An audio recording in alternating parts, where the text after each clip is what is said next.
Amis culturels, bonjour et merci d'être des nôtres. Merci de votre fidélité à l'émission Cultura. Merci de votre fidélité à Télécongo. Le parcours d'un enfant de Poto-Poto. L'Indou d'île. Un récit de Jean-Bernard Kwambo.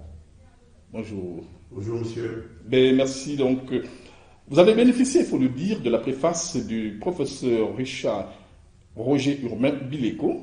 Et, j'ai dit professeur, autant que j'aurais dit professeur Jean-Bernard Kwambo. Mais voilà, nous sommes là dans ce partage, n'est-ce pas, de votre parcours et pour parler, pour dire ainsi ce que vous êtes. Je dirais simplement, Jean-Bernard Kwambo, vous êtes de nationalité congolaise, professeur émérite, vous êtes titulaire de la chaire de cancérologie médicale de la faculté des sciences de la santé de l'université Marie-Mwabi. Donc nous sommes au Congo, naturellement. Et par ailleurs, vous êtes directeur du diplôme d'études spéciales de cancérologie médicale à la faculté des sciences de la santé de l'université Marie-Mwabi et chef de service de cancérologie médicale au centre hospitalier universel de Brazzaville. Et ici, je vous reçois en qualité d'auteur, puisque vous venez de commettre 2 ouvrages, n'est-ce pas, consécutifs. Il faut dire le parcours d'un enfant de Poto-Poto, qui est l'ouvrage, n'est-ce pas, autour duquel nous allons établir finalement cet échange, ce partage, et le Carbin, l'oncologue, également, un autre récit, et qui a bénéficié du même préfacier, je cite, le professeur Richard Roger Urbain Bileko.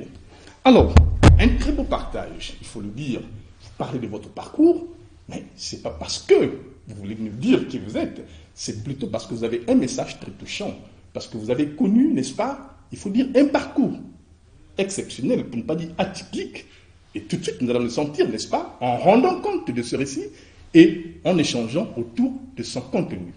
Alors, Jean-Richard Bernard Kwambo, je disais tout à l'heure que c'était un parcours atypique. Personnellement, ça m'a profondément touché, profondément marqué. De voir cet enfant qui est né à Brazzaville, n'est-ce pas, un père qui a pris du temps pour mettre fin à son instabilité, ce que vous appelez, n'est-ce pas, une démarche volage. Parler, n'est-ce pas, en ces termes, volage, n'est-ce pas? Et du coup, au moment où il décide de prendre femme, c'est votre mère, qui sera sa première épouse. Arrive cette stabilité parfaite. Et vous dites même, la maman, c'est l'égérie de la famille, du clan Gangoulou, au niveau de Brazzaville. Mais ce n'est pas là qui touche, c'est pas ça qui touche Jean-Bernard Kwambo. Ce qui touche, n'est-ce pas, c'est cet enfant qui, de temps en temps, part de la ville pour le village, Baya, Gamboma, Ensiali et d'autres villages, n'est-ce pas, des plateaux, et qui, beaucoup de temps, va perdre ses parents. Mais on n'en arrive pas là tout de suite. C'est d'abord, parlons de ce, finalement, de cette genèse, de ce début, cet enfant qui va commettre la première fugue à l'âge de 6 ans, je pense, que vous vous retrouvez à Mbaya. Vous êtes destiné pour commencer votre parcours scolaire. Parlez-nous-en, Jean-Bernard. Alors, je voudrais vous remercier pour cette invitation. Moi, je suis arrivé à l'écriture par effraction. Ah oui, vous l'avez dit. Et l'homme qui porte la blouse blanche va quitter la blouse blanche parce que ça fait quand même 40 ans que je suis médecin. Le moment est arrivé pour moi de tirer la révérence, étant donné qu'on a formé des jeunes qui aujourd'hui ont une compétence avérée, qui vont prendre le relais, qui vont prendre le témoin. Et je me suis dit, le moment est arrivé pour ouvrir notre tiroir de mon existence. Parce que je dis, avant de connaître cette finitude, il ne faut pas partir en homme ordinaire, il faut laisser les choses pour la postérité. Et mon parcours, je me suis dit que j'ai l'obligation et le devoir de le partager, parce que c'est un parcours qui a été tortueux, cabossé, cassé, et in fine, réparé, amélioré et merveilleux. Donc, nous sommes en 64. Un parcours d'une grande détermination, il faut dire. Ah oui, oui, oui. Détermination et obstination, parce qu'il y a de l'ambition. Vous savez, quand on est enfant de Poto-Poto, cette ère géographique de la République, qui est une ère à part, où tout se construit, une ère où il n'y a que des codes. Poto-Poto, c'est une école. Poto-Poto, c'est une idéologie, c'est une spiritualité, c'est une philosophie. Poto-Poto, c'est le vivre ensemble. C'est ça, Poto-Poto. Et quand on est de Poto-Poto, on a forcément une histoire. On est marqué par Poto-Poto. Et à Poto-Poto, on ne baisse jamais les bras. Voilà qu'en 64, mes parents décident de m'envoyer passer les vacances au village, à Mbaya. Parce que mon père était en admiration de son beau-frère, qui était le mari de la grande sœur de sa femme. Donc, mon père était analphabète. Mais celui qui était à Mbaya était lettré. Donc, il a dit, comme je ne suis pas allé à l'école, je préfère envoyer mon fiston chez ce monsieur-là pour qu'il l'éduque. Voilà comment j'arrive à Mbaya. Mais on ne me dit pas que je pars à Mbaya pour aller faire l'école. Quand j'arrive à Mbaya, les 3 premiers jours, j'observe que c'est la bourse, c'est la forêt, il fait noir, il n'y a pas de voiture. Je n'ai pas mes copains de Poto-Poto, je joue au football, il n'y a pas la lumière, tout est glauque. Je dis, ah non, qu'est-ce que c'est que cette histoire? Voilà comment je commence à fomenter mon petit coup. Oui. Je dis, bon, je vais m'organiser, je vais endormir tout ce monde-là, et je vais repartir à Gamboma, et puis Brazzaville. Alors vous avez 6 ans? J'ai 6 ans. Oui. J'ai 6 ans. Et voilà qu'un matin, pendant que tout le monde dormait, j'ai quitté la maison. Bien habillé, citadin, qui n'était pas comme les autres enfants du village. Et je commence à arpenter la savane qui part de Mbaya jusqu'à Gamboma. En fait, je ne sais même pas où j'allais.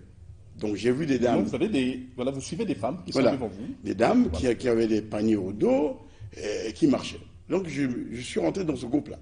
Mais elles n'ont même pas eu l'intelligence de me poser la question de savoir, mais qui étais-je et où allais-je? Donc, de temps en temps. Voilà. Oui.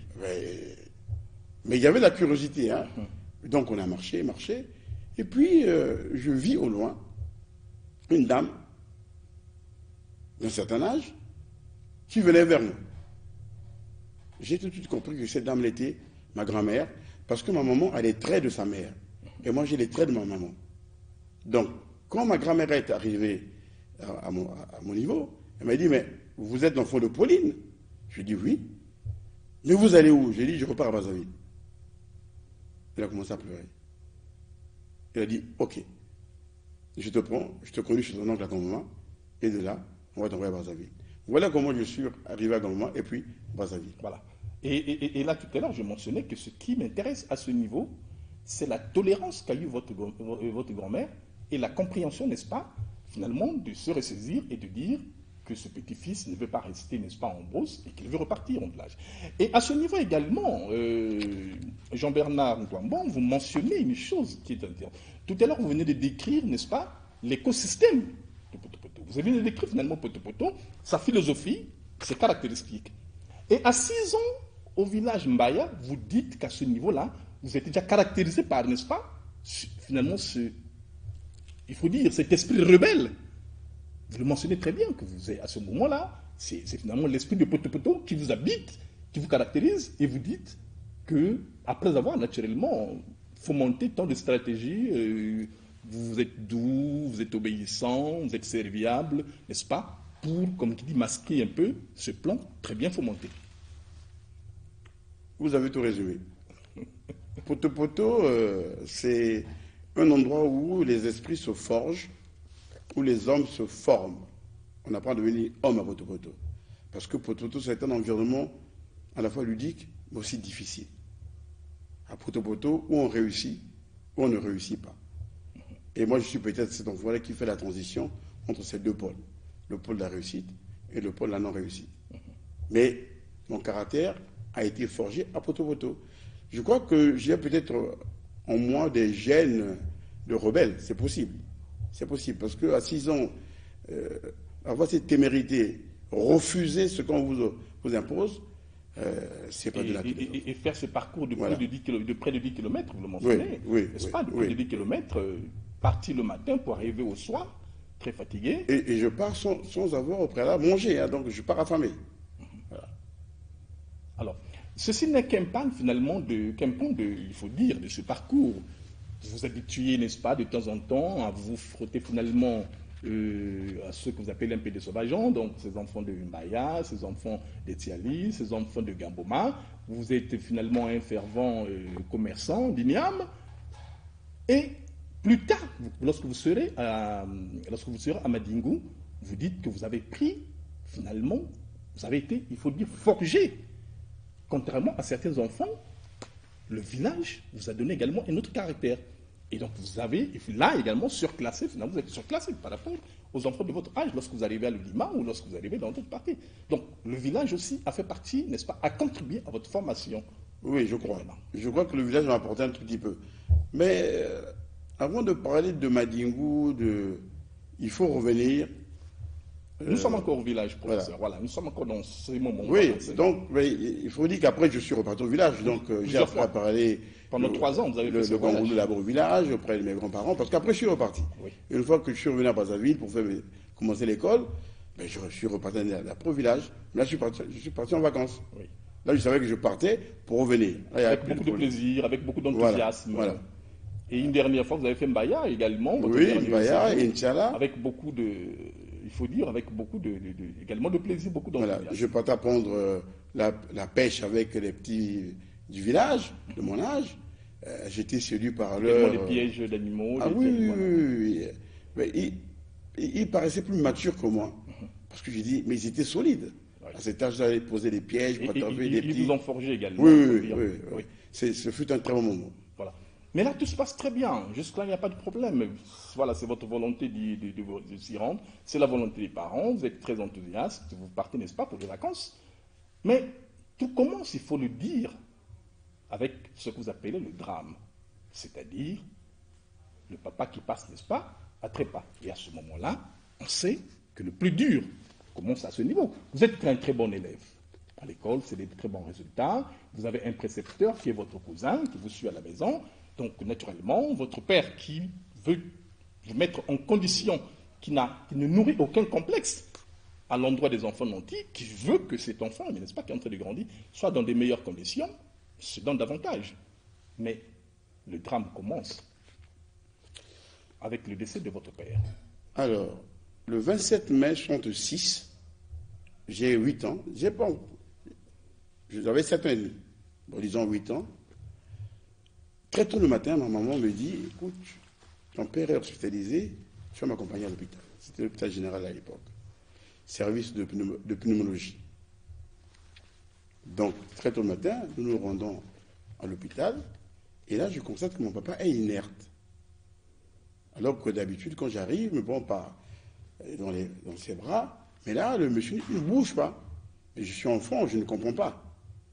Et ma mère me demande d'aller chercher du secours à Poto-Poto, me disant que ton papa ne va pas bien. Mais je crois qu'il était déjà décédé, mais je ne savais pas. Alors, mon père meurt. Vous savez, après l'enterrement, il y a des réunions de famille. Ses cousins sont venus du village. Il y avait l'héritage à se partager. Il y en a un qui voulait prendre... Nous étions 4, j'étais l'aîné de 4 enfants. Il y a un de ses cousins qui voulait prendre ma mère et mon dernier frère pour la mettre dans un village. Ma soeur et mon autre frère, on partait dans des villages différents. Donc on nous séparait. Et moi, j'ai compris qu'il allait se passer les choses pas bien. Ouais. Voilà que je quitte le lieu de la réunion, je vais au marché de Mongali. Je cherchais Tatabassa Boukila. Qui était un grand ami de votre père. Oui, mon père, oui. Un homme charismatique, costaud, riche, vendeur de poissons salés. Il dit, Tatabassa Boukila, on veut nous amener au village. Il arrête tout, il défait sa blouse de vendeur de poissons salés, il me prend par la main, on arrive sur le lieu de la réunion. Donc les Bagangolus qui étaient là, qui sont en train d'arranger leurs petites histoires, il dit, vous m'arrêtez cette réunion. Aucun enfant ne quittera Brazzaville. Cette femme restera à Brazzaville. Mon ami, avant de mourir, m'avait dit qu'il avait un neveu qui travaille. Ce neveu est là, je le connais. Je te demande à toi, le neveu, de prendre la femme et d'élever les enfants. Et je t'accompagnerai si jamais tu as des difficultés financières. Voilà comment nous sommes restés à Brazzaville. Voilà comment on a été sauvés du départ au village, certainement pour un avenir incertain. Voilà. Donc, c'est Tatabassa Boukila qui nous maintient à Brazzaville. Voilà. Et là, ça montre également la solidarité qu'il y avait, n'est-ce pas, dans ce que vous avez décrit, dans ce quartier cosmopolite de Poto-Poto, où il y a finalement les gens s'entraident, il y a finalement ce partage, l'espace de l'entraide et tout. On comprend pourquoi finalement Tata Sabo est également bien. Alors à la page 61, Jean-Bernard, vous écrivez ceci. Ceux qui venaient régulièrement partager la table de mon père se faisaient rares. Mon père est définitivement rentré dans le monde des oubliés. J'avais du mal à l'admettre et pourtant il fallait s'y faire. Alors, l'année scolaire était terminée. J'avais une fois de plus bien travaillé. Monsieur Saube avait distribué les prix aux meilleurs élèves de l'école et j'en faisais encore partie. Ça m'intéresse beaucoup. J'en faisais encore. Et ceci augure, n'est-ce pas, de quelque chose qui va arriver. Si vous ne dites pas que j'en fais toujours partie, mais vous dites encore. Et, n'est-ce pas, ça sent quelque chose que bientôt vous allez perdre cette place. Alors, cette phrase m'intéresse bien. J'étais malheureux de ne pas être avec un de mes parents, alors que d'autres élèves s'étaient fait accompagner par leur père ou par leur mère. Une fois que vous avez annoncé ceci, on sait que vous rentrez dans la dépression et on sait que vous allez perdre cette très belle place ou cette très bonne position que vous avez d'être toujours parmi les meilleurs élèves.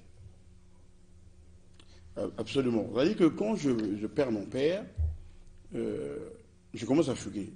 Alors que je suis bon élève, je ne vais plus à l'école. Tous les matins, je dis à ma mère, je vais à l'école. En fait, je vais à la Benchauvin. Pour ceux qui connaissent ce Poto-Poto, c'est vers les Saint-Philippe. Et M. Sobi interpellait ma mère à travers des petites notes qu'on me remettait, mais que je gardais par devers moi. Donc ma maman ne savait pas que je fuguais, que je fuyais l'école. En fait, j'étais dépressif. Mais les instituteurs n'avaient pas compris que cet enfant qui avait perdu son père était en pleine dépression. Voilà que je suis renvoyé de la grande école de Poto-Poto. Quand je suis renvoyé de la grande école de Poto-Poto, je l'ai dit à ma mère tardivement. J'ai dit, mais il faut que je m'occupe. Mais je vais faire quoi? Mais j'avais des confrères du quartier qui partaient au beach. Et voilà comment je me lie à eux pour les accompagner au beach. À l'âge de 8 ans. À l'âge de 8 ans. Je vais au beach. Je fais partie de ce qu'on appelle aujourd'hui, enfin, on appelait hier, les Banaïmwa, les enfants de Docker. Nous étions nombreux. Aujourd'hui, nous ne sommes restés que 2. J'ai un ami qui est encore vivant, qui s'appelle Vuga, et il est encore vivant. Nous ne sommes restés que 2. Mais le beach, c'est un monde dur. C'est un monde de bagarre. C'est un monde difficile. Dans une petite anecdote, je vous apprends que j'ai appris à nager au beach. Ouais. Parce que ma maman vendait les embadous là. C'est dit, mais comment elles vendent les embadous à l'époque? Voilà. En fait, ce sont les Ebembeya Adou là. Des ça à Kid. Ben nous, on appelle ça Ebembadou là.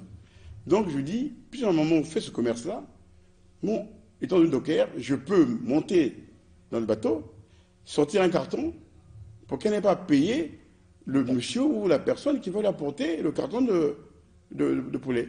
Donc elle prenait 2 cartons, elle n'a pas beaucoup d'argent, et moi je restais pour sortir les autres cartons pour donner aux autres dames qui venaient là et me faire un peu d'argent. Mais j'étais content, je gagnais de l'argent.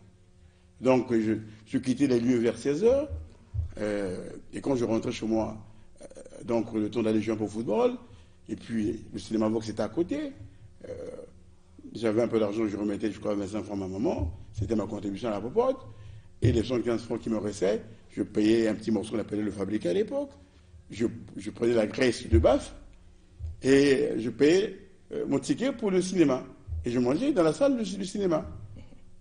Donc j'étais heureux, j'avais découvert un univers où je gagnais de l'argent. Et voilà que, un après-midi, je rentre du beach, mon frère Mbonkana, Allende, mon sauveur, maréchal des logis, commandant de brigade à Jacob, vient à Brazzaville pour faire ses documents administratifs. Je ne sais pas ce qu'il devait peut-être avoir un stage quelque part. Il arrive à Brazzaville, donc il passe par la maison. C'était le neveu de mon père, l'enfant du grand frère de mon père. Et là, il demande après ses petits frères que nous étions. Ma maman lui dit, mais Jean-Bernard ne va plus à l'école, il travaille. Comment ça, il travaille? Ce petit bout de chou qui n'a que 8 ans va travailler? Non. Donc je ne quitte pas la maison, j'attends. Voilà qu'à 16h quand j'arrive, je le vois là. Il me dit, bon toi, prépare-toi, dans 2 jours on part à Jacob. Il dit, moi, Jacob, pourquoi faire? Je dirais, tu blagues ou quoi? Moi, je travaille, je gagne ma vie, tu m'emmènes à Jacob. Il dit, je te prends, on part à Jacob. Malgré moi, je suis allé à Jacob. J'ai eu une chance extraordinaire, c'est que ce frère était au départ instituteur avant de devenir gendarme. Donc on arrive à Jacob, dans ce camp de la gendarmerie, où il y a une prison, il me montre à la prison, il me montre des gens qui sont en tôle, il me dit, tu dois reprendre l'école. Donc tous les jours, après son travail, il me prenait, il faisait des petits cours comme ça à la maison, mais il y avait la chicotte aussi. Voilà. Et c'est lui qui m'a remis sur le chemin de l'école. Ouais. Et l'année qui a suivi, on a été affecté à Madingou. Madingou, nous sommes restés 1 an. Et là, je suis bon élève à Madingou, très bon élève à Madingou. Et puis, il a été affecté à Loudima. Et quand j'arrive à Loudima, c'est là où je passe mon concours et mon CEP. Et lui, par rapport à ça, il va demander à être affecté à Brazzaville. Et quand on regarde Brazzaville, moi, je suis inscrit à Chaminade. Et lui, il retourne aux classes de première à Savourian. Donc, nous habitions le camp de la milice. Alors, à ce niveau, Jean-Bernard Nkouambo, je vais vous inviter, n'est-ce pas, à nous faire lecture d'un extrait de votre parcours que vous allez nous commenter par la suite. Alors, je voudrais revenir sur Maya. Pendant que j'étais en Maya là-bas. Oui. Alors, pendant que mon oncle échangeait avec mon bel-oncle, au détour d'une phrase, je compris que je n'étais pas là pour passer les vacances, mais plutôt pour y vivre et débuter mes études primaires. J'étais sonné et ma tante l'avait observé. Qu'allais-je devenir dans ce petit trou perdu en pleine forêt équatoriale, plongé dans l'obscurité? Serais-je condamné à y vivre? Il me fallait réfléchir. J'étais un enfant de Poto-Poto, nourri par les défis de mon quartier de Brazzaville. Mon éducation communautaire m'avait armé à ne jamais abdiquer. Vous voyez? Et je n'ai jamais abdiqué. Ouais. Donc c'est ce trait de caractère que je voudrais partager aux enfants de la République. Les enfants qui sont en décrochage scolaire, qui ont un parcours comme le mien, qui peuvent avoir un parcours plus difficile que le mien, ou bien moins rude que le mien. Il y a toujours moyen de se ressaisir, de rebondir, de se réinstaller dans la vie, comme on le dit, et devenir peut-être un grand homme. J'ai eu cette chance-là. Mais ma chance est venue du fait aussi que... Il y avait un parent, il y avait quelqu'un qui avait compris, n'est-ce pas, qui avait une vision qui vous a aidé. Oui. Voilà pourquoi ce message, il faut dire, très positif, ce message finalement d'espoir, il faut le dire. Et ce message Et aujourd'hui, j'ai envie de vous poser la question, quel regard vous avez chaque fois que vous êtes en face, n'est-ce pas, des Koulouna, vous êtes en face des enfants de la rue, vous êtes en face de... Voilà, qu'est-ce que vous traversez tout de suite? Bon, c'est très paradoxal. Hein. En même temps, j'ai de l'empathie, en même temps, j'ai de la... un peu, disons, de la répulsion. Voilà les gamins qui, armés de machettes, donnent la mort aux autres. Mais ce sont des enfants qui ont été abandonnés. Moi, j'aurais pu tourner comme ces enfants-là. Si je n'avais pas fait d'effort sur moi-même, je serais peut-être devenu Koulouna aussi. Donc, je voudrais que ces enfants-là se servent de mon histoire, qui s'identifient à moi. C'est peut-être l'occasion de demander même au ministre de la Jeunesse de leur offrir ce livre-là, qu'ils le lisent. Oui. C'est peut-être l'occasion de demander au ministre de l'enseignement secondaire d'installer ce livre dans des écoles, que les gamins le lisent. Je ne suis pas devenu professeur de médecine par hasard. Et non, il y a eu ce parcours-là, mais il y a eu un travail. Voilà. Il y a eu d'abord un travail sur soi-même. Donc il faut se ressaisir. Donc je voulais vraiment partager ce message-là. Oui. Et qu'il y ait, vous l'avez dit, vous avez bien dit, votre frère, votre cousin, qui vous a tendu la main. Mais il faut qu'il y ait toujours, n'est-ce pas, cette possibilité d'avoir cette main qui vous rattrape, qui vous réhabilite finalement, qui vous réinstalle dans la société, parce que vous étiez un enfant perdu, n'est-ce pas, au beach. Tout à fait. Moi, Naïmbois, Docker, et on sait ce que ça représente finalement. Et finalement, et vous avez même dit que finalement vous défiez les plus grands. Vous défiez chaque jour, n'est-ce pas? Vous livrez à des combats. C'était quelque chose de... Ah oui, à Poto-Poto, on se battait avec les grands frères. À Poto-Poto, il y a beaucoup de codes. Beaucoup de codes. Le seul code que je respectais, c'est celui de respecter de dire, attention, quand le grand frère a commis une faute, on s'approprie la faute du grand frère.